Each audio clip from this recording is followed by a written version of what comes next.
B J ಪಿಯ ದೊಡ್ಡ ಬಲವೇ Hindi belt ರಾಜ್ಯಗಳು. ಅಲ್ಲಿ ಹೆಂಗೆ ಅಂತಂದರೆ ಈ ಇಂಡಿ ಮೈತ್ರಿಕೂಟಕ್ಕೆ ತೊಂದರೆ ಆಗ್ತಾ ಇರೋದು ಏನಪ್ಪ ಅಂತಂದರೆ ಅಲ್ಲಿ ಕ್ಲೀನ್ ಸ್ವೀಪ್ ಮಾಡಿಬಿಡ್ತಾರೆ. ಈಗ ಗುಜರಾತ್ನಲ್ಲಿ 26ಕ್ಕೆ 26, ಮಧ್ಯಪ್ರದೇಶದಲ್ಲಿ, ಉತ್ತರಾಖಂಡ್ನಲ್ಲಿ, ಆಮೇಲೆ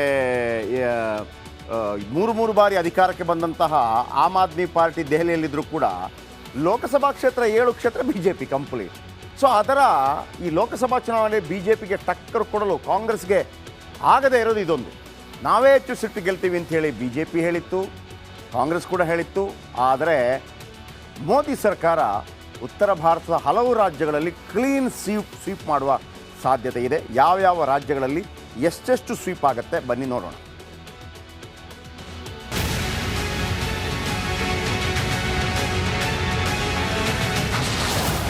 ಹಿಂದಿ ಹಾಟ್ಲ್ಯಾಂಡ್ನಲ್ಲಿ ಮತ್ತೆ ಕಮಲ ಕಮಾಲ್. ಮಧ್ಯಪ್ರದೇಶ ಸೇರಿ ಹಲವು ರಾಜ್ಯಗಳಲ್ಲಿ ಕ್ಲೀನ್ ಸ್ವೀಪ್. ಮೋದಿ ಅಶ್ವಮೇಧವನ್ನ ಕಟ್ಟಿಹಾಕೋದಕ್ಕೆ ಸಾಧ್ಯ ಇಲ್ಲ ಅಂತ ರಿಪಬ್ಲಿಕ್ ನೆಟ್ವರ್ಕ್ ಸಮೀಕ್ಷೆಯಲ್ಲಿ ಗೊತ್ತಾಗಿದೆ. ಭರ್ಜರಿ ಬಹುಮತದೊಂದಿಗೆ ಮೋದಿ 3ನೇ ಬಾರಿ ಪ್ರಧಾನಿಯಾಗುವುದು ಫಿಕ್ಸ್ ಅಂತ ಸಮೀಕ್ಷೆ ಹೇಳಿದೆ. ಅದರಲ್ಲೂ ಹಿಂದಿ ಹಾಟ್ಲ್ಯಾಂಡ್ನ ಕೆಲವು ಭಾಗದಲ್ಲಿ ಮತ್ತೆ ಕಮಲ ಕ್ಲೀನ್ ಸ್ವೀಪ್ ಮಾಡಲಿದೆ. ಪಿ-ಮಾರ್ಕ್ ಹಾಗೂ ಮ್ಯಾಟ್ರಿಕ್ಸ್ ಸಮೀಕ್ಷೆಗಳ ಪ್ರಕಾರ ಬಿಜೆಪಿ ಹಲವು ರಾಜ್ಯಗಳಲ್ಲಿ ಕ್ಲೀನ್ ಸ್ವೀಪ್ ಮಾಡಿದೆ. ಹಾಗಾದ್ರೆ ಎಲ್ಲೆಲ್ಲಿ ಕ್ಲೀನ್ ಸ್ವೀಪ್ ಮಾಡಲಿದೆ ಅನ್ನೋದನ್ನ ನೋಡೋದಾದ್ರೆ ಗುಜರಾತ್, ಮಧ್ಯಪ್ರದೇಶ, ಛತ್ತೀಸ್ಗಢ, ದೆಹಲಿ, ಉತ್ತರಾಖಂಡ್ನಲ್ಲಿ ಬಿಜೆಪಿ ಕ್ಲೀನ್ ಸ್ವೀಪ್ ಮಾಡಲಿದೆ. ನಡಿ ಈಗ ಶುರು ಮಾಡೋಣ.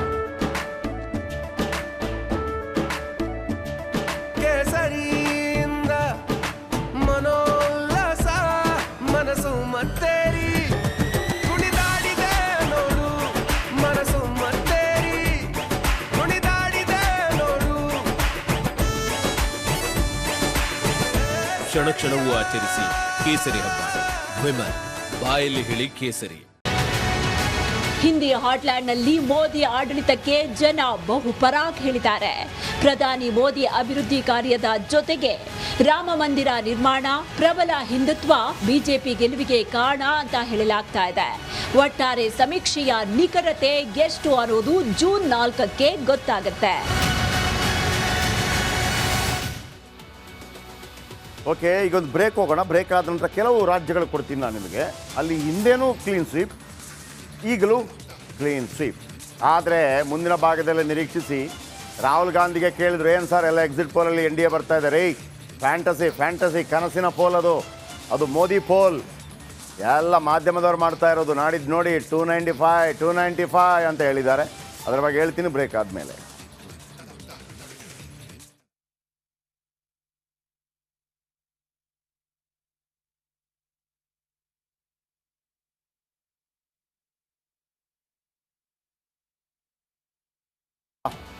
ಉತ್ತರ ಭಾರತದ ವಿಶೇಷವಾಗಿ ಹಿಂದಿ ಬೆಲ್ಟ್ನ ಅನೇಕ ರಾಜ್ಯಗಳಲ್ಲಿ ಅದೇ ನಿಮಗೆ ತೆಲಂಗಾಣ ಮುಖ್ಯಮಂತ್ರಿ ರೇವಂತ್ ರೆಡ್ಡಿ ಅವರ ಹತ್ರ ಒಂದು ಪ್ರಶ್ನೆ ಕೇಳಲಾಯಿತು, 400 ಬರ್ತಾರೆ ಅಂತ. ಅದಕ್ಕೆ ಅದು ಹೆಂಗ್ರಿ ಬರುತ್ತೆ, ಎಲ್ಲ ಕಡೆ ಸ್ವೀಪ್ ಆಗಿದೆ, ಬರೋಕ್ಕಾಗಲ್ಲ. ಉಳಿದ ಅಂದರೆ 131 ಕ್ಷೇತ್ರಗಳಲ್ಲಿ ದಕ್ಷಿಣದಲ್ಲಿ ಆಗಲ್ಲ.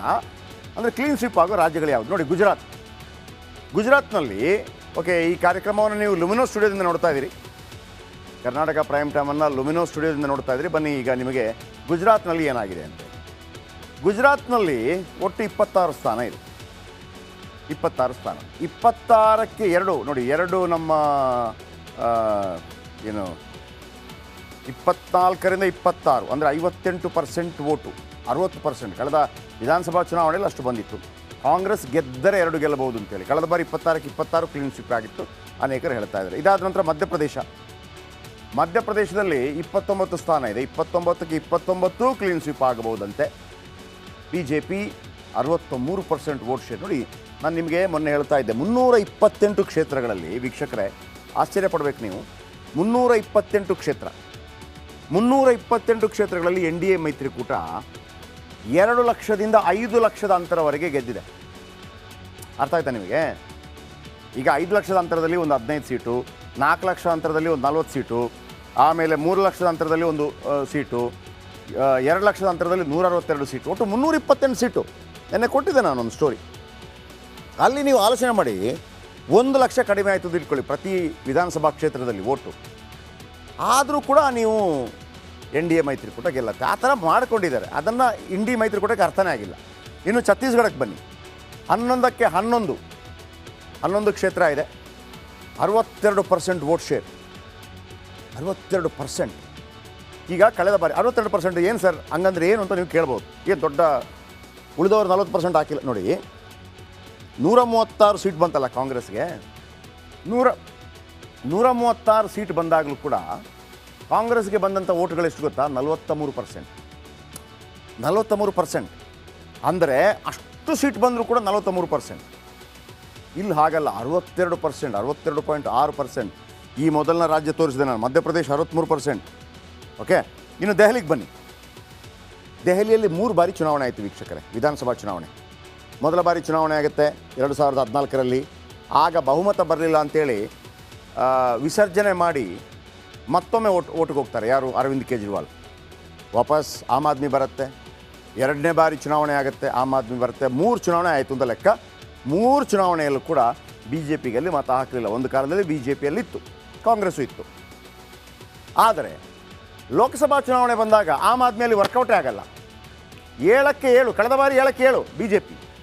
ನೋಡಿ, ನಾವು ಹೇಳ್ತೀವಿ ಜನ ಮೂರ್ಖರು, ಜನಕ್ಕೆ ಅರ್ಥ ಆಗಲ್ಲ, ನಾವು ಏನೇನೋ ತೋರಿಸಿದ್ರೆ, ಏನೇನೋ ಹೇಳಿದರೆ, ಏನೇನೋ ಮಾಡಿದರೆ ಜನ ಎಲ್ಲ ಅದಕ್ಕೆ ನೋ. ಡೆಲ್ಲಿಯಲ್ಲಿ ನೋಡಿ 58% BJPಗೆ ಓಟ್ ಹಾಕ್ತಾರೆ, NDAಗೆ ಓಟ್ ಹಾಕ್ತಾರೆ. ಇದನ್ನೇ ನೀವು ವಿಧಾನಸಭಾ ಚುನಾವಣೆಗೆ ತನ್ನಿ, NDAಗೆ ನಯ ಪೈಸೆನೂ ಇಲ್ಲ, ಎಲ್ಲ ಆಮ್ ಆದ್ಮಿಗೆ. ಇನ್ನು ಉತ್ತರಾಖಂಡ್ ಬನ್ನಿ. ಉತ್ತರಾಖಂಡ್ನಲ್ಲಿ 5ಕ್ಕೆ 5. ಓಕೆ, NDA 4ರಿಂದ 5 ಬರ್ಬೋದಂತೆ, ಇಂಡಿ ಕೂಟ 1 ಬರ್ಬೋದಂತೆ. ವೋಟ್ ಶೇರ್ ನೋಡಿ 64%. 64%. ಯಾಕೆ ಇದನ್ನು ಪದೇ ಪದೇ ನಿಮಗೆ ಹೇಳ್ತಾ ಇದ್ದೀನಿ ಅಂತಂದರೆ, 64%, 50%, 40% ವೋಟ್ ಶೇರಲ್ಲೇ 328 ಸೀಟ್ ಇದೆ ಅವರಿಗೆ. ಓಕೆ, ನಾನು ನಿಮಗೆ ಈಗ ಒಂದು ವಿಷುವಲ್ ತೋರಿಸ್ತೀನಿ. ಈ ವಿಷುವಲ್ ಹೆಂಗಿದೆ ಅಂತಂದರೆ, ನೀವು ಶಿವಣ್ಣ ಅಭಿಮಾನಿ ಆಗಿದ್ದರೆ,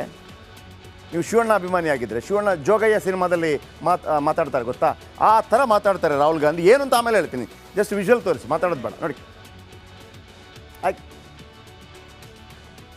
ಇನ್ನೊಮ್ಮೆ ರಿಪೀಟ್ ಮಾಡಿ, ಅಡೇ ಬೇಡ. ಏನು ಹೇಳಿದ್ರು ಅಂತೇಳಿ,